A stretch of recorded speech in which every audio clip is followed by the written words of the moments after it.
That's what I'm talking about. That's what I'm talking about. Welcome to another episode of Mouth Dancing.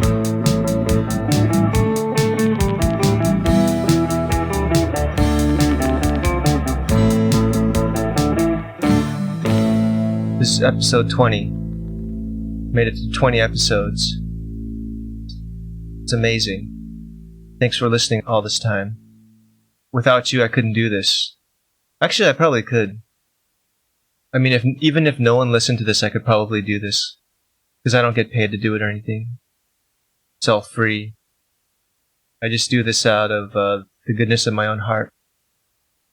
So, I'm grateful for the few listeners I have, but I mean, even without you, this could still be happening. And I would still do it even if I had 0 listeners every single episode.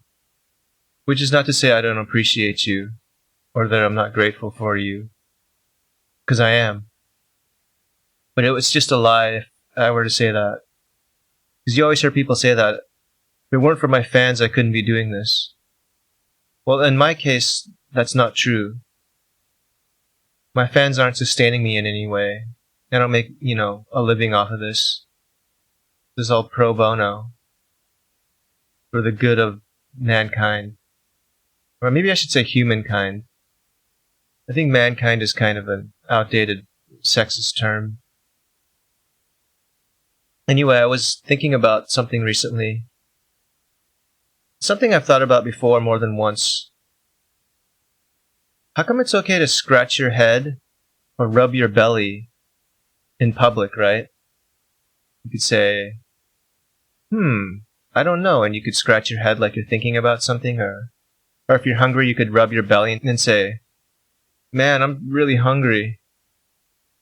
But you can't, you can't really rub your crotch or scratch your crotch in public. I mean, you can. There's no law against it. Unless you do it to like a lewd degree, like you're playing with yourself. But if you're just like scratching an itch down there, people will just kind of be grossed out by it. But it's not like you're gonna get arrested as soon as you do it, right? It's not like as soon as you touch your crotch, you're gonna get tackled by the police and arrested for it. But it's just generally frowned upon. So, in a way, you can't do it, right? I mean, generally things like that hold people back from doing things. Like it's frowned upon to just rip a fart too in public, right? Some people do it, but generally speaking, most people hold their farts in public. So how come it's okay to scratch your head or rub your belly, but not, scratch your balls or rub your crotch in public? Is it because it involves your genitals or your private areas? And people will just think, ew, why are you touching that in front of me? But what if it's like seriously itchy and you just need to scratch it? It's not like you're doing it because you're like, making advances at people like, oh yeah, I'm like rubbing my crotch and getting all horny in front of you. That's not what it is necessarily, right? It could just be like, it itches down there, so I'm scratching it. Or what if you are horny though? What's wrong with, like rubbing your crotch and saying, man, I'm horny? It's not like you're having sex in front of people if you do that. If you could tell people that you're hungry by rubbing your belly and saying, man, I could really eat something. I'm so hungry. My stomach's growling. Or you could even rub your belly after a really satisfying meal, right? Well, how come you can't do that with your crotch? As long as you have your clothes on, I don't see the problem with it. People are too skittish, I think. They just get grossed out by anything. They're like, ew, that guy touched himself down there over his pants. What's the big deal? And it's not like, I was erect when I did it. I didn't have an erection when I did it, so I wasn't like arousing myself or titillating myself in any way. I wasn't like, publicly masturbating or something. I was just rubbing the area, which is a part of my body. I should be free to rub parts of my body if I want to, right? But people are so judgmental, they'll be like, yuck, that guy's jerking off over there, or that guy's like getting off on something. Or maybe it's kind of a germ thing, like people are like, there's a lot of germs on your crotch, and if you touch your crotch and then you touch some other stuff, like a door handle, then unsuspecting people will get your crotch germs. But you should have a clean crotch, especially if you're wearing clothes. I mean, I could understand if you're naked and doing it, that's pretty nasty, but if you have clothes on, like a pair of underwear and something else on top of that, like your pants or a dress or a skirt or shorts or sweatpants, it should be okay to do. I don't think the germs are gonna like spread through your clothing, right, so that it gets on your hands. And also, people share public, seating all the time, like on buses or waiting rooms. We share seats with strangers all the time, and you're like rubbing a stranger's crotch way more that way than if they touch their crotch and then touch a door handle. Like sitting in a chair that someone sat in for like an hour, their like butt and crotch germs are all over that thing. And then people sit on those, no problem, right?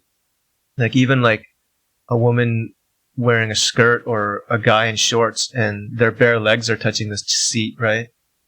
And all that stranger's crotch germs are just crawling right up their legs, They don't get all grossed out by that. That's way nastier than if someone just touches their crotch, like scratches it or rubs it over their clothes. And sometimes, like, if your butt's itchy, you can't really scratch it in public. That kind of sucks, right? I guess you could like rub up against a wall, but then people will think that's pretty weird too. Kind of just have to be patient, right? Even if the itch is like not directly on your butt or your crotch, but like on your legs in that general area, you can't really scratch it in public because people will think that you're scratching your crotch or your butt. That's pretty prudish, isn't it? I mean, you shouldn't have to endure that just because someone might think, ew, that person's touching their junk in their butt in front of me.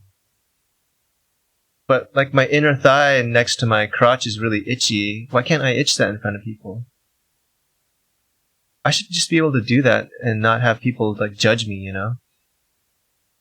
Or assume that something's happening that's not. Let's change that about the world.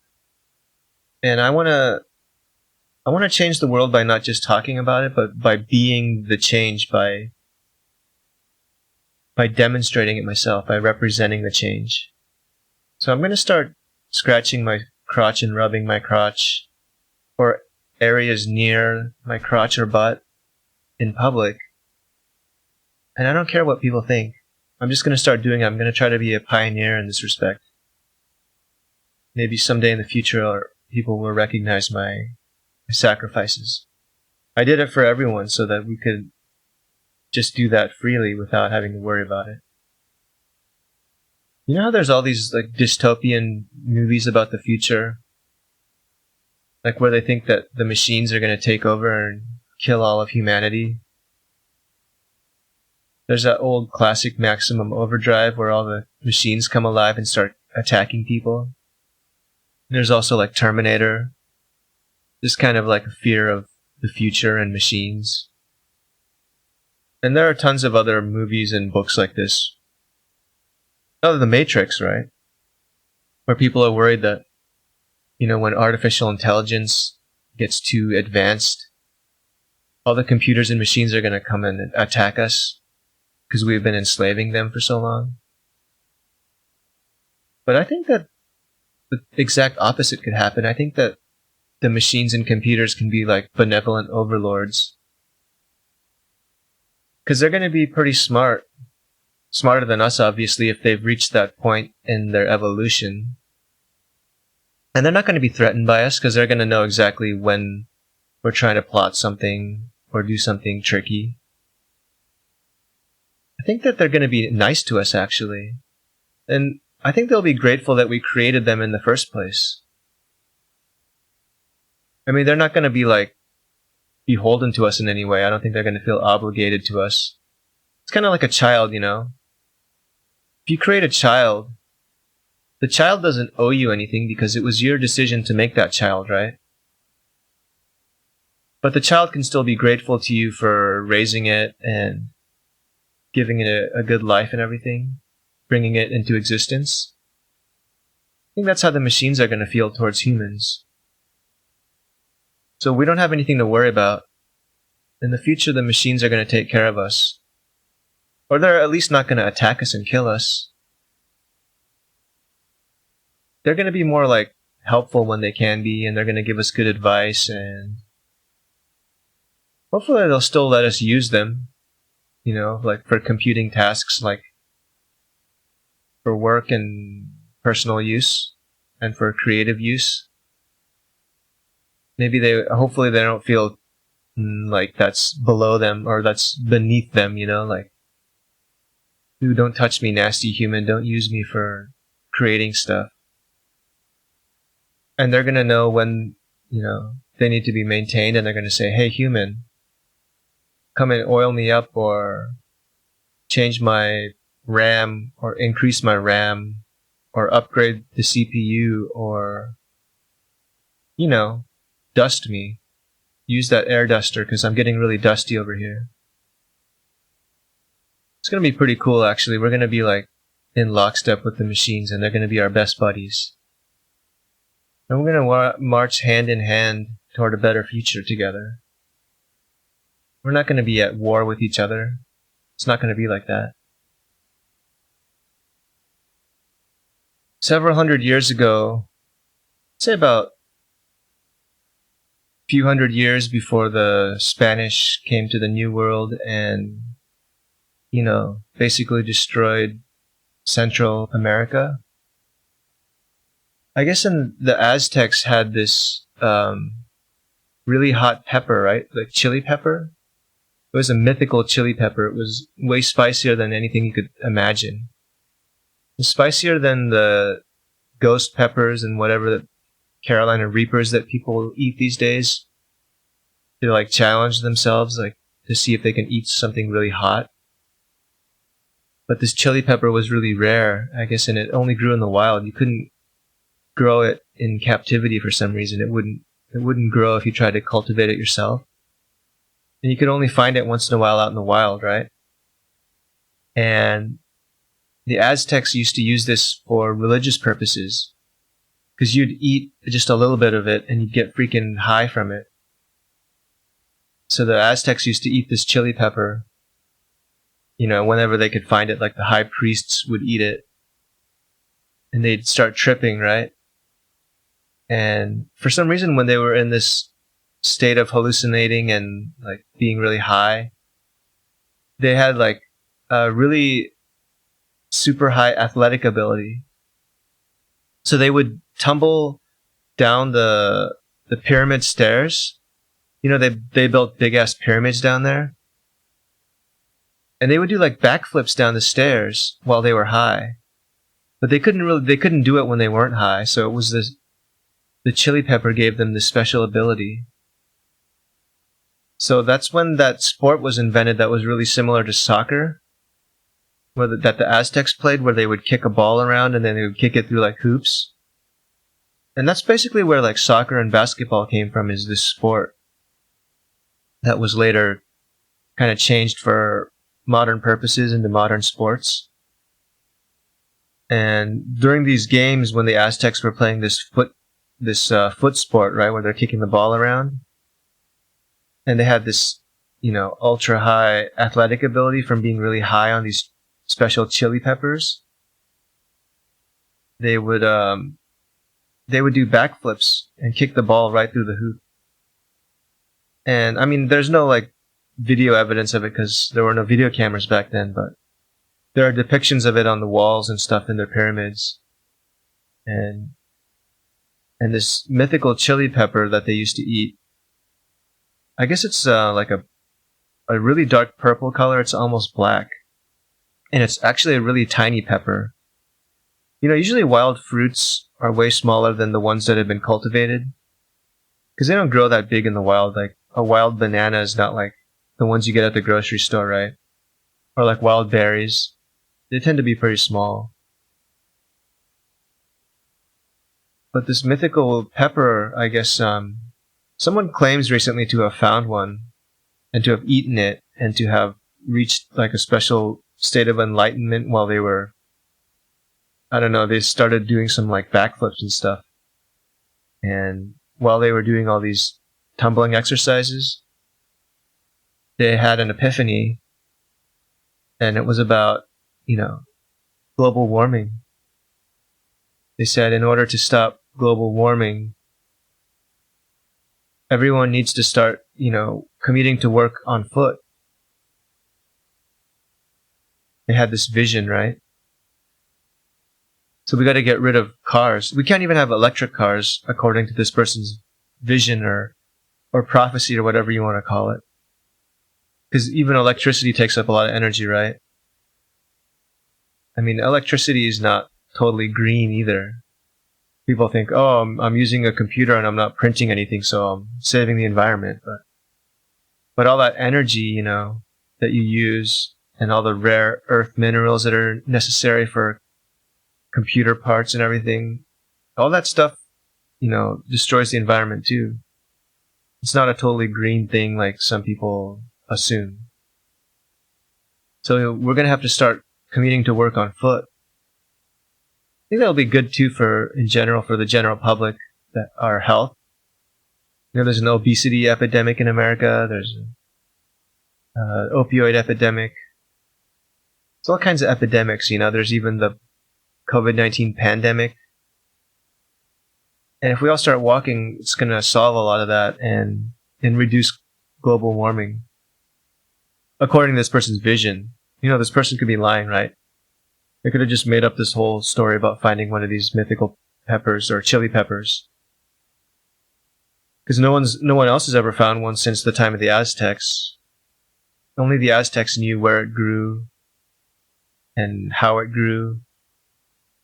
That special knowledge, a lot of it was destroyed when the Spanish came. And it's also possible that a lot of the habitat for that chili peppers was destroyed at some point. And which is why maybe people haven't found it since then. But anyway, it's just some food for thought. I guess it's also some food for hallucination and tripping out, if you want. If you so desire.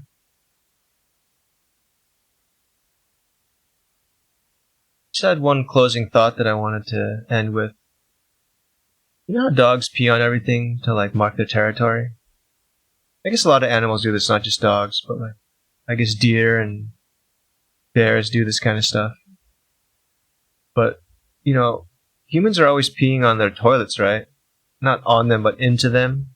I don't know if the dog can really tell the difference though. But I wonder if my dog thinks that I'm really possessive of my toilet. Or that, like, my wife and I are really possessive of our toilet because we're constantly peeing on it. I've noticed he doesn't really go near it. He seems to have a lot of respect for it. He's like, whoa, they're really obsessed with that shiny white thing over there. Keep peeing on it.